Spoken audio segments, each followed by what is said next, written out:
नमस्कार विद्यार्थी मित्र। आज हम हिंदी विषय में इकाई नंबर 7 सोच अपनी अपनी के बारे में चर्चा करेंगे। आपने पाठशाला में वाद विवाद प्रतियोगिता को देखा होगा। वाद विवाद क्या होता है?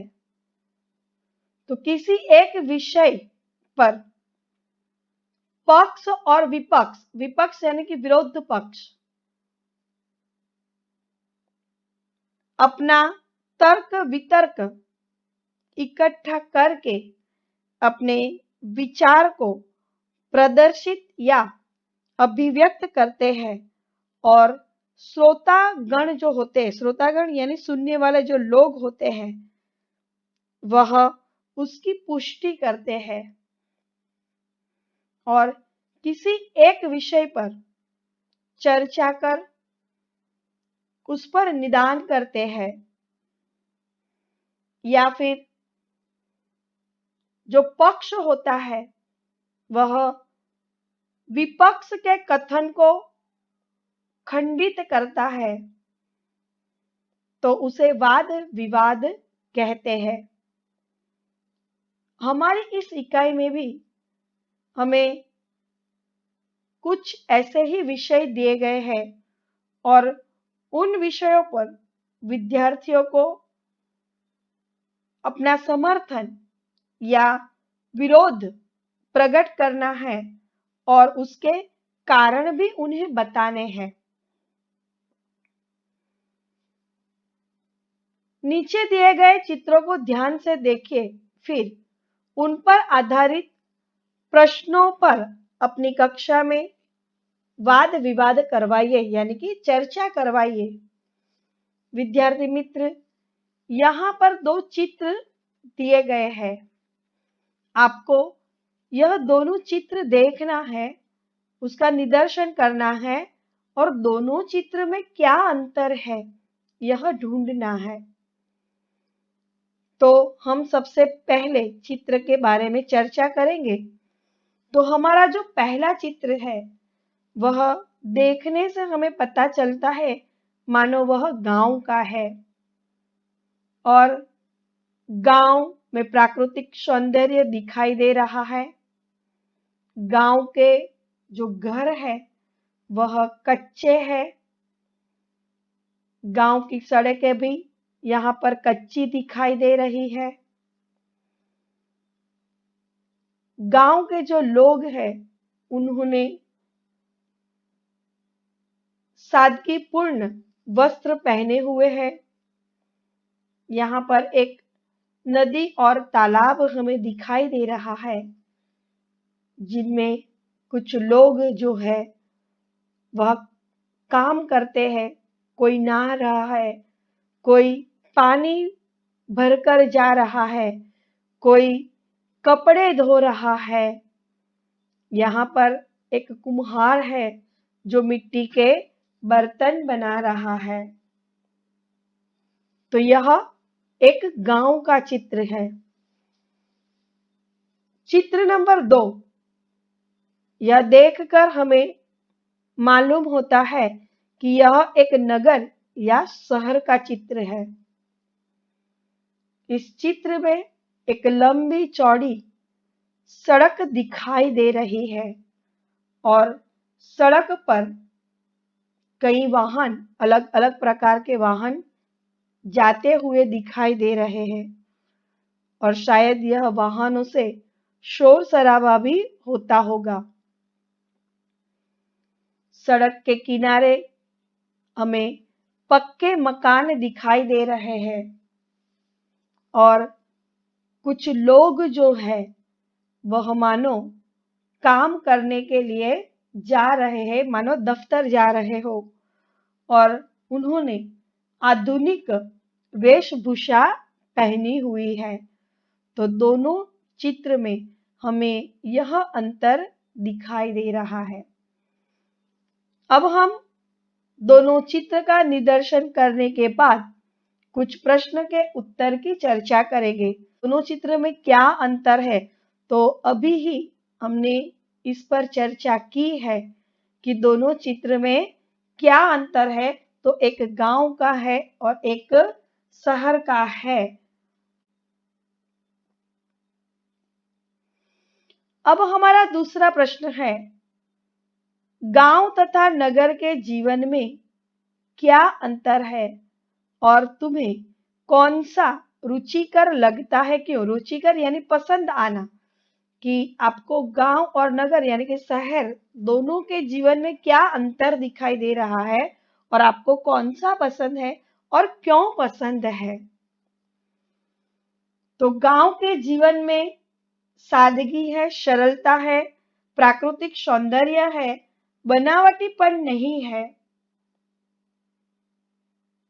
लोग यहाँ पर नदी तालाबों में काम करते हैं, वहां का पानी पीते हैं।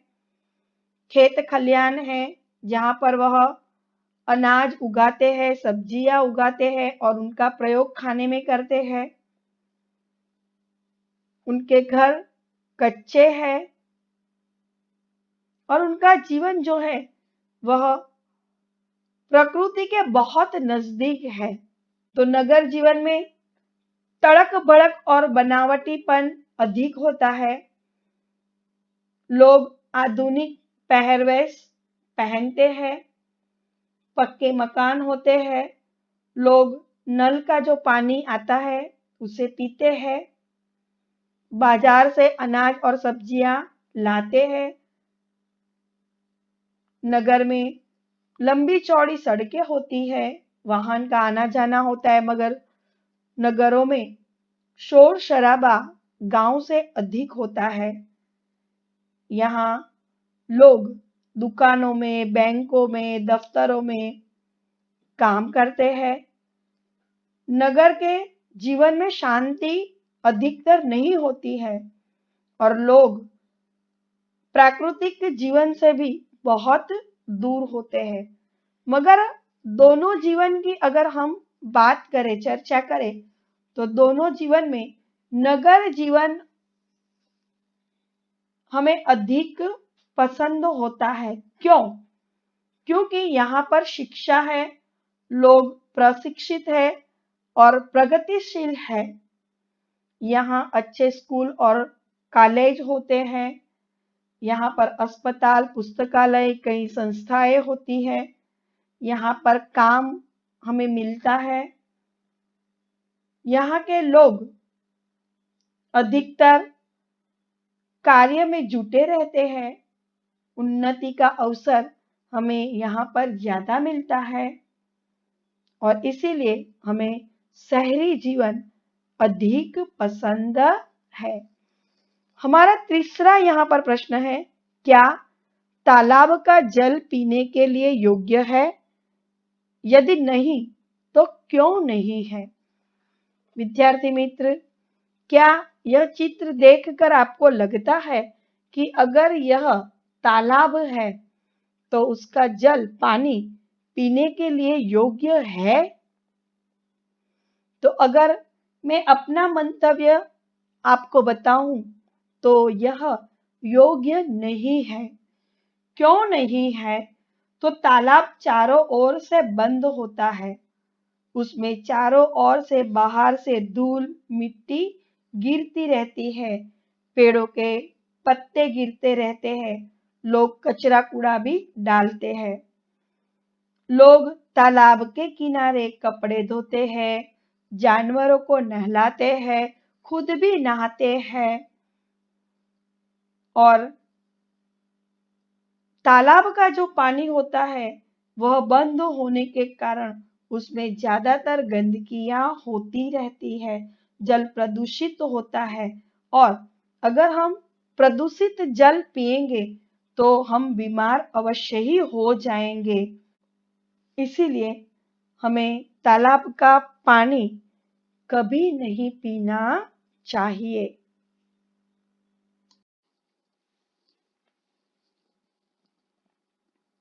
नीचे दिए हुए मुद्दों के आधार पर विज्ञान वरदान या अभिशाप इस विषय पर अपने विचार को व्यक्त कीजिए।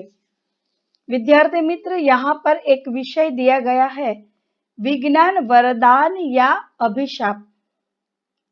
पहले हम इस पर थोड़ी सी चर्चा करेंगे, इसके बाद आपको इस विषय पर सोच विचार कर आपकी नोटबुक में लिखना होगा। प्रत्येक वस्तु के दो पहलू होते हैं। विज्ञान के भी दो पहलू हैं, एक अच्छा और एक बुरा। दोनों पहलू में मुझे ऐसा लगता है कि विज्ञान का जो अच्छा पहलू है वही मानव जाति के विकास के लिए उत्तम है। सबसे पहले विज्ञान द्वारा की गई बिजली की खोज मानव जाति पर उसका सबसे बड़ा उपकार है। उसके बाद मानव जीवन में उपयुक्त आने वाली जो चीजें हैं, जैसे कि ट्यूबलाइट, पंखे, एसी, फ्रीज, गीजर, लिफ्ट, तो ये सारी जो मानव जाति को उपयोग होने वाली चीजें हैं, वह भी वरदान है हमारे विज्ञान का। उसके बाद टेलीफोन, मोबाइल, टीवी, कंप्यूटर, बस, मोटर कार, ट्रेन, हेलीकॉप्टर, हवाई जहाज आदि जो सुविधाओं के लिए विज्ञान द्वारा निर्माण किया गया है, वह भी हमारे विज्ञान का एक वरदान ही है मानव जाति के लिए। विज्ञान ने कुछ ऐसे आविष्कार भी किए हैं, जैसे कि बंदूक, पिस्तौल, परमाणु बम, जिससे हिंसा और विनाश भी होता है। मगर हमने शुरुआत में ही चर्चा की कि हर एक वस्तु के दो पहलू होते हैं, एक अच्छा और एक बुरा। वह मानव समूह, मानव जाति पर निर्भर रखता है कि वह किस पहलू से उसका उपयोग करेगा। उसका उपयोग वह अच्छे के लिए करता है या बुरे के लिए। इसीलिए अगर हमारे दृष्टिकोण से देखा जाए तो हमें विज्ञान का आभार ही मानना चाहिए, क्योंकि आज जो सुविधाजनक, सुविधायुक्त हम जीवन प्राप्त करते हैं, वह विज्ञान पर ही निर्भर है। विद्यार्थी मित्र, इसके आगे आपको इस विषय में और भी विचार करना है और आपको लिखना है। इसके बाद कौन शक्तिशाली है, कलम या तलवार? अपने विचार कारण सहित बताइए। हमें यहाँ पर और एक विषय दिया गया है कि कलम या तलवार दोनों में से कौन शक्तिशाली है। हम इसके बारे में भी थोड़ी बहुत चर्चा करेंगे और इसके आगे आपको खुद सोचना है, विचार करना है। कलम जो है वह लिखने के काम आती है और तलवार युद्ध के काम आती है। दोनों का कार्य क्षेत्र अलग अलग है। कलम दिमागी शक्ति से जुड़ी हुई है, जबकि तलवार शारीरिक शक्तियों से जुड़ी हुई है।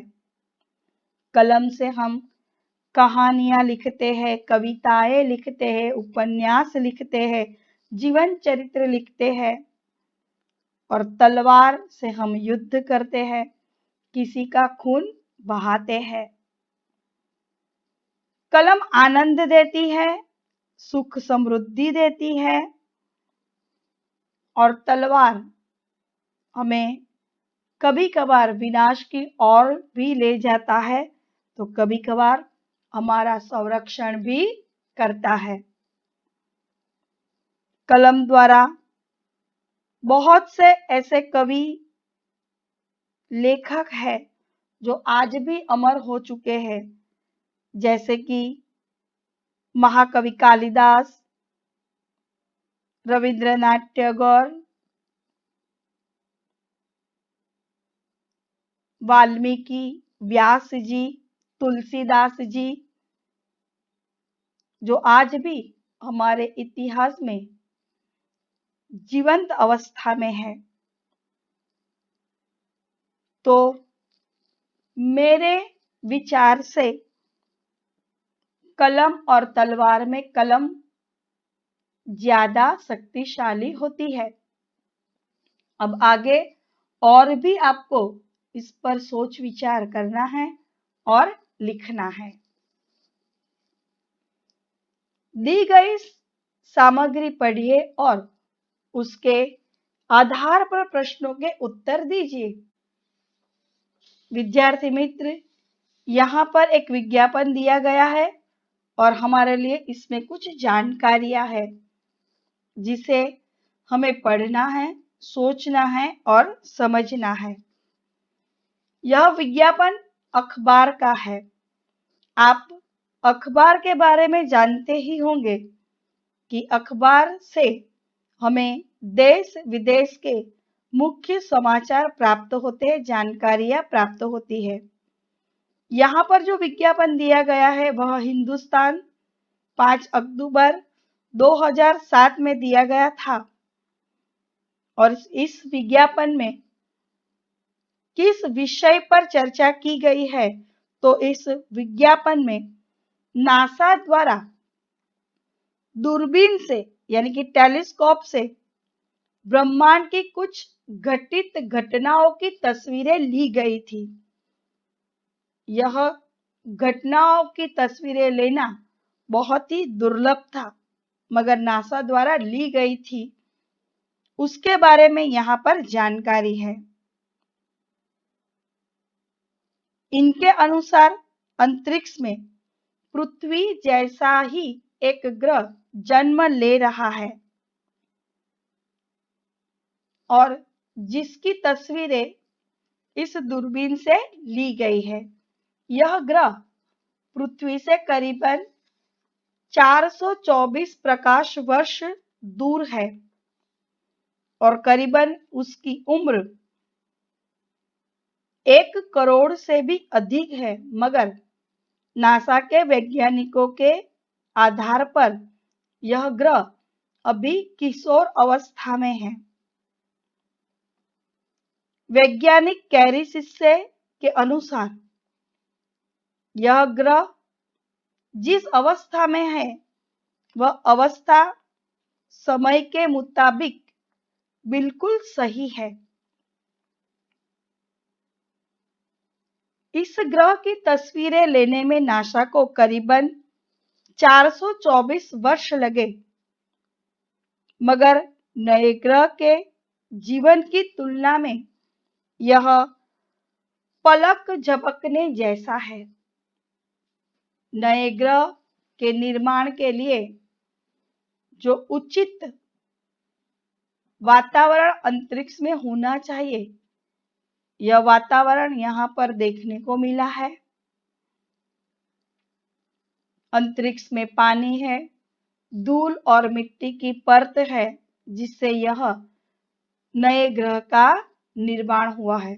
तो ये सारी जो जानकारी है इस विज्ञापन में दी गई है। इसके आधार पर अब हमें इन प्रश्नों के उत्तर को सोचना है, समझना है और चर्चा करनी है। अंतरिक्ष की किस घटना से वैज्ञानिक उत्साहित है? अंतरिक्ष की किस घटना से वैज्ञानिक उत्साहित है? तो अंतरिक्ष में पृथ्वी जैसा एक ग्रह जन्म लेने वाला है, इसलिए वैज्ञानिक उत्साहित है, खुश है। पृथ्वी जैसा ग्रह बनने के लिए अंतरिक्ष में किस प्रकार की स्थिति होना आवश्यक है? कि अगर पृथ्वी जैसा ग्रह का निर्माण होना हो तो किस स्थिति का होना आवश्यक है?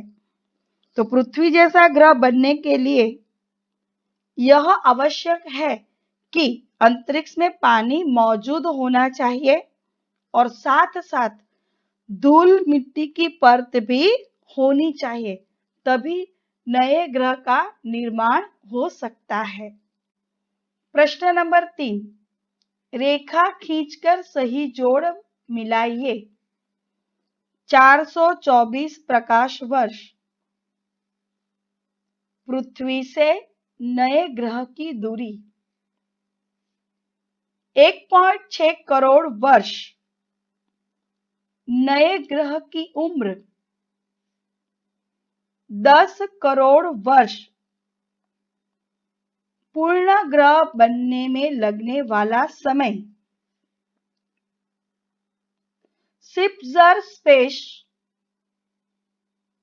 नासा का टेलीस्कोप जिसका नाम है कैरी, से वैज्ञानिक